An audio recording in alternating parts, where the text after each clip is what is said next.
সুপ্রিয় দর্শক, আসসালামু আলাইকুম। অনুসন্ধানী টাইম চ্যানেলে যুক্ত হওয়ার জন্য আপনাকে অসংখ্য ধন্যবাদ। জানিয়ে দিচ্ছি আমাদের হাতে থাকা সর্বশেষ আপডেট। আর বরাবরের মতো সর্বশেষ আপডেট জানাতে আপনাদের পাশে আমি সাইমন সুজন। মিয়ানমার সীমান্তে তাণ্ডব দেখালো বাংলাদেশ। আরাকান আর্মিকে কাঁপিয়ে দিল বাংলাদেশের বিজিবি আরাকান আর্মি বাংলাদেশের সীমান্তে এসে বারবার উস্কানি দিলেও সরাসরি কোনো লড়াইয়ে লিপ্ত হতে ভয় পায়। বিজিবিকে ভয় পাওয়ার সবচেয়ে বড় কারণ হল 2015 সালের একটি যুদ্ধ, যে সম্মুখ যুদ্ধে আরাকান আর্মিকে প্রতিহত করে দেশের সার্বভৌমত্ব রক্ষা করেছিল বিজিবি। 25 আগস্ট 2015 সেদিন স্থানীয় সময় সকাল 6:30টায় খানচির বড়মদ গ্রামের কাছে সংঘাতের শুরুটা হয়। আরাকান আর্মি সাঙ্গু নদীর কাছে বড়মদকে টহলরত 10 সদস্যের বিজিবি টহল দলের ওপর আক্রমণ করলে তাদের 5 ঘণ্টা বন্দুকযুদ্ধ অব্যাহত থাকে। সংঘাতের সম্পর্কে জানার পরে বাংলাদেশ সীমান্তরক্ষী বাহিনী বাংলাদেশ মিয়ানমার সীমান্তে জরুরি অবস্থা ঘোষণা করে। কর্তৃপক্ষ বিজিবির একটি এবং বাংলাদেশ সেনাবাহিনীর 2টি ইউনিটকে সমন্বিত অভিযান পরিচালনার জন্য ওই অঞ্চলের শক্তি বৃদ্ধির উদ্দেশ্যে প্রেরণ করেছিল।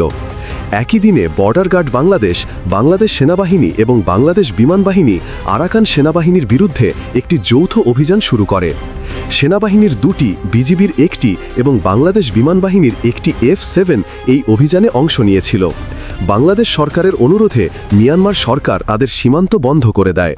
প্রথম দিকে আরাকান আর্মি বড়মদকের বিজিবি ফাঁড়ি ঘেরাও এবং অবরোধ করেছিল, কিন্তু বাংলাদেশি সৈন্য মোতায়েনের পরে বিদ্রোহীরা এই অঞ্চল থেকে পিছু হটেছিল। অপরদিকে 25 থেকে 26 আগস্টের মধ্যে টাইটংপাড়া আর্মি এবং স্থানীয় পুলিশ কয়েক ঘণ্টা ধরে যৌথ অভিযান চালিয়েছিল। বন্দুকযুদ্ধের সময় বরকদম বিওপির নায়ক জাকির হোসেন আহত হন। তাকে এলাকা থেকে উদ্ধার করে হেলিকপ্টার দিয়ে চট্টগ্রামের সম্মিলিত সামরিক হাসপাতালে প্রেরণ করা হয়েছিল। গুলি বিনিময়কালে আরাকান আর্মি তাদের 2টি ঘোড়া হারিয়েছিল। স্থানীয় সংবাদ সূত্রে 8 থেকে 20 জন আরাকান বিদ্রোহী আহত হয়েছিল। সংঘর্ষের পরে বাংলাদেশি যৌথ বাহিনী আরাকান সেনাবাহিনীর সহযোগী এক বর্মী নাগরিক ওয়াং রাখাইনকে রাজস্থলী উপজেলায় গ্রেফতার করে। তার সঙ্গে ছিল আরাকান আর্মির uniform, laptop, digital camera, motorcycle এবং 2টি ঘোড়া। পরের দিনগুলোতে আরও 2 জনকে গ্রেফতার করা হয়েছিল।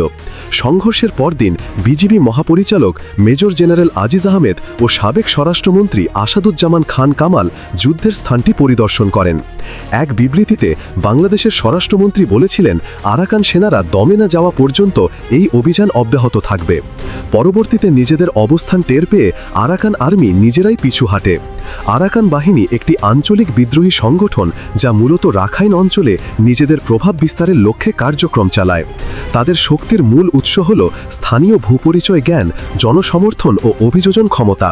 তারা ছোট দলভিত্তিক গঠনে দ্রুত এবং নমনীয় অপারেশন পরিচালনা করতে পারে। অরণ্য, পাহাড় এবং শহরতলি এলাকায় গেরিলা কৌশল প্রয়োগে পারদর্শী।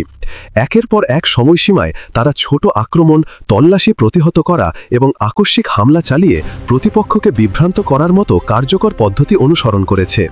তাদের সীমাবদ্ধতা হল স্থায়ী ভারী সরঞ্জাম, বৃহৎ সরবরাহ শৃঙ্খলা ও আন্তর্জাতিকভাবে স্বীকৃত রাষ্ট্র গঠন না থাকায় কৌশলগত সুবিধার অভাব।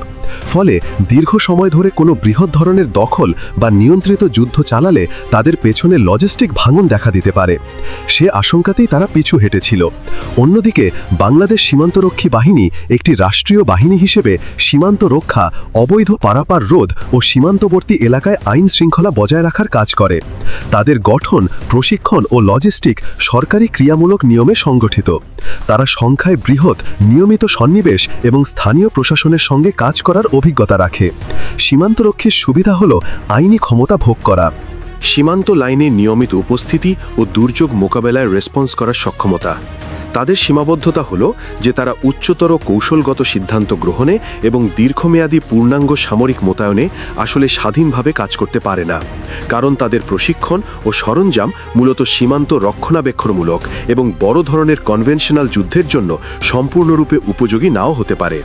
তাই যদি সংঘাত হয়, হঠাৎ আক্রমণ বা গেরিলা স্টাইলের ছোট ধরনের সংঘাতে সীমান্তরক্ষী বাহিনী কার্যকরভাবে প্রথম ধাপের প্রতিরোধ করতে পারবে।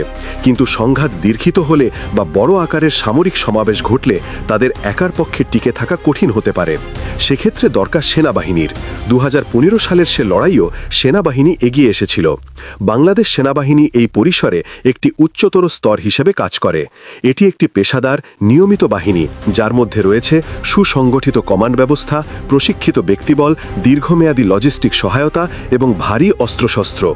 সাম্প্রতিক সময়ে সেনাবাহিনী আধুনিকায়ন এবং সক্ষমতার বিস্তার জোর দিয়েছে, ফলে তাদের কাছে আছে বৃহদাকার অপারেশন পরিচালনার ক্ষমতা, কৌশলগত পরিকল্পনা গ্রহণের ক্ষমতা এবং ভূখণ্ড আয়ত্তের জন্য প্রয়োজনীয় সরঞ্জাম। এজন্য যদি সংঘাত পরিণত হয় বড় আকারের নিয়ন্ত্রিত সংঘাতে, ভয়াবহ সামরিক মোতায়েন বা স্থায়ী দখল নেওয়ার প্রচেষ্টায়, তখন সেনাবাহিনী সবচেয়ে কার্যকর হাতিয়ার হিসেবে কাজ করবে। তবে সেনাবাহিনীর সক্ষমতাও রাজনীতির ও কূটনৈতিক বাধ্যবাধকতার বাইরে নয়। জাতীয় নীতি, আন্তর্জাতিক আইন ও প্রতিবেশী দেশের সার্বভৌমত্ব সংবেদনশীলতা বাস্তবে সেনা মোতায়েন ও কার্যকর ব্যবহারের উপরে বড় বাধা হয়ে দাঁড়ায়। তাই কোনো সমস্যায় সেনাবাহিনী প্রযুক্তিগতভাবে সক্ষম থাকলেও শাসন কর্তৃত্বের রাজনৈতিক সিদ্ধান্ত ও আন্তর্জাতিক পরিবেশ তাকে সীমাবদ্ধ করে। মিয়ানমারের সাথে বাংলাদেশের নাভ যুদ্ধের কথা এখনও আলোচিত হয়। সেই যুদ্ধে 600 সেনা লাশ ফেলে পালিয়ে গিয়েছিল মিয়ানমারের ভীতু কাপুরুষ সেনাবাহিনী। অন্যদিকে বাংলাদেশকে হারাতে হয়নি একটিও প্রাণ। বাংলাদেশ ও মিয়ানমারের মধ্যে যে কোনো উত্তেজনাকর বিষয় যখনই আলোচনায় আসবে, তখনই অবধারিতভাবে চলে আসবে এই নাভ যুদ্ধের কথা। 2000 সালের 8 জানুয়ারি এই যুদ্ধ শুরু হয়েছিল। 3 দিনের এই সামরিক সংঘাতে নজিরবিহীনভাবে বাংলাদেশ সীমান্তরক্ষী বাহিনী, বাংলাদেশ রাইফেলস এবং 2500 সৈন্য ঝাঁপিয়ে পড়েছিল মিয়ানমারের সেনা ও নৌবাহিনীর 2টি ডিভিশনের সৈন্যের সামনে, যাদের সম্মিলিত লোকবল ছিল 25,000 লোকের মতো। অর্থাৎ মিয়ানমারের লোকবল ছিল বাংলাদেশের তুলনায় 10 গুণ। এখানে বলে রাখা ভালো যে এই যুদ্ধে বাংলাদেশ সেনাবাহিনী অংশ নেয়নি। তারা আসার আগে বিডিআরের প্রবল প্রতাপের সামনে টিকতে না পেরে লেজ গুটিয়ে পালিয়ে গিয়েছিল কাপুরুষ ভীত মিয়ানমারের সেনাবাহিনী। আজ থেকে 25 বছর আগে নাভ নদীর তীরে সংগঠিত যুদ্ধে বেশ লম্বা একটি পটভূমি ছিল। 1966 সালের সীমান্ত নিষ্পত্তির সময় তৎকালীন পাকিস্তান এবং বার্মা সরকার একটি চুক্তিতে উপনীত হয়। এই চুক্তির সিদ্ধান্ত অনুযায়ী নাভ নদীর খাদের মাঝের অংশকে 2 দেশের সীমান্ত হিসেবে ঠিক করা হয়। মিয়ানমার অংশে নাভ নদীর 12টি প্রশাখা আছে। চুক্তি অনুযায়ী বার্মা সরকার সে প্রশাখাগুলোতে এমন কোনো পদক্ষেপ নিতে পারবে না যা নাভ নদীর গতিপথে বড়সড় পরিবর্তন আনতে পারে, কারণ সবকিছুর ওপরে নাভ নদীর খাদের মধ্যভাগকে আন্তর্জাতিক সীমানা হিসাবে সাব্যস্ত করা হয়েছিল। কিন্তু মিয়ানমার সরকার এই চুক্তি অগ্রাহ্য করে 2000 সাল পর্যন্ত 12 তীরের ভিতর 11টিতে বাঁধ নির্মাণ করে। এতে করে নাফ নদীর মূল প্রবাহ বাংলাদেশের দিকে সরে আসে এবং প্রায় 2500 একর ভূখণ্ড বাংলাদেশ হারিয়ে ফেলে। 2000 সালে মিয়ানমার সর্বশেষ প্রশাখাতেও বাদ দিতে চাইলে 2 দেশের সীমান্তরক্ষীদের মধ্যে বাদানুবাদের সূত্রপাত হয়। কয়েক দফা 2 দেশের মধ্যে উত্তক্ত ও শোভন ভাষায় চিঠি চালাচালি হয়। এ বাদ হয়ে গেলে নাফ নদী বাংলাদেশের অংশে ভাঙনের সৃষ্টি হতো, যা টেকনাফ শহরের অস্তিত্ব বিলীন করে দিতে পারত। 1999 সালের শেষ নাগাদ কূটনীতিক উদ্যোগ ব্যর্থ হলে শক্তি প্রয়োগের মাধ্যমে বাঁধ নির্মাণের উদ্যোগ ব্যর্থ করে দেয়া ছাড়া আর কোনো উপায় ছিল না। মিয়ানমারের সেনারা আঘাত হানার জন্য প্রস্তুত হয়। এদিকে বিডিআর গোপন সূত্রের খবর পায় মিয়ানমারের এই অপতৎপরতা। গোপনে প্রস্তুতি শুরু হয় যুদ্ধের। তৎকালীন বিডিআর মহাপরিচালক ছিলেন ALM ফজলুর রহমান। তিনি ছিলেন একজন বীর মুক্তিযোদ্ধা। আরাকান আর্মির সাম্প্রতিক অপতৎপরতা বাংলাদেশের দক্ষিণ পূর্ব সীমান্তে নতুন নিরাপত্তা সংকট তৈরি করেছে। মিয়ানমারের রাখাইন রাজ্যে এই সশস্ত্র গোষ্ঠীর সঙ্গে মিয়ানমার সেনাবাহিনীর সংঘর্ষ যত তীব্র হচ্ছে, তার প্রভাব ততটাই পড়ছে বাংলাদেশের নাইখ্যানছড়ি, ঘুমধুম, তুমরু, বান্দরবান সীমান্ত অঞ্চলে। আরাকান আগুনের গোলা, মর্টার ও গুলির শব্দ প্রায় বাংলাদেশের ভেতর পর্যন্ত শোনা যাচ্ছে। কখনো কখনো মর্টার পড়েছে সীমান্তবর্তী গ্রামে।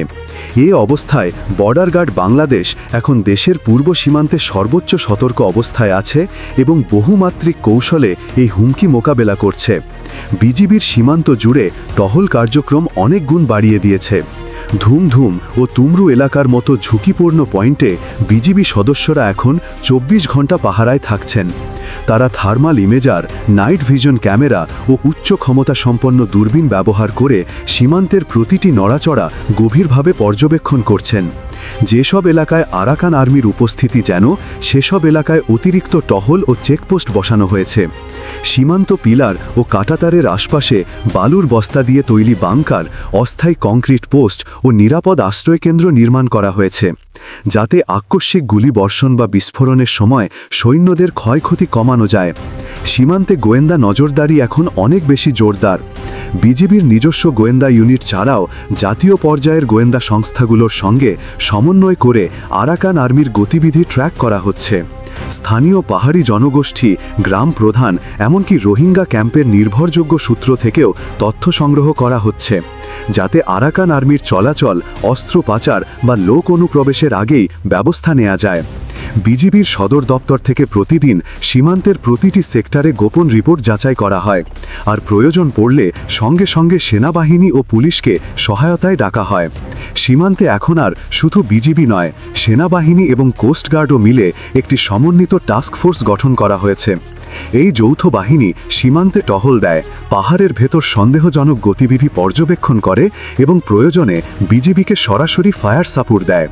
এই সহযোগিতার ফলে সীমান্তে আরাকান আর্মির গোলাবর্ষণ বা মিয়ানমার সেনার হামলার জবাব দ্রুত দেওয়া সম্ভব হচ্ছে। একই সঙ্গে আকাশ থেকে নজরদারি চালানো এবং সীমান্ত পিলারগুলো সেনা পর্যবেক্ষণ ইউনিট বসানোর উদ্যোগও নেওয়া হয়েছে। তাই কোনো কিছু হওয়ার আগে আরাকান আর্মি আগের সব কিছু ও বর্তমান অবস্থা বিবেচনায় নিয়ে এগোবে না। ধন্যবাদ বন্ধুগণ, আপনার মূল্যবান মতামত জানিয়ে দিন আমাদের কমেন্ট বক্সে। সেই সাথে আমাদের চ্যানেল সাবস্ক্রাইব করতে মোটেও ভুলবেন না, যাতে এমন সব গুরুত্বপূর্ণ বিশ্লেষণ আপনার কাছে পৌঁছাতে পারে। Thanks for watching my video. Allah হাফেজ।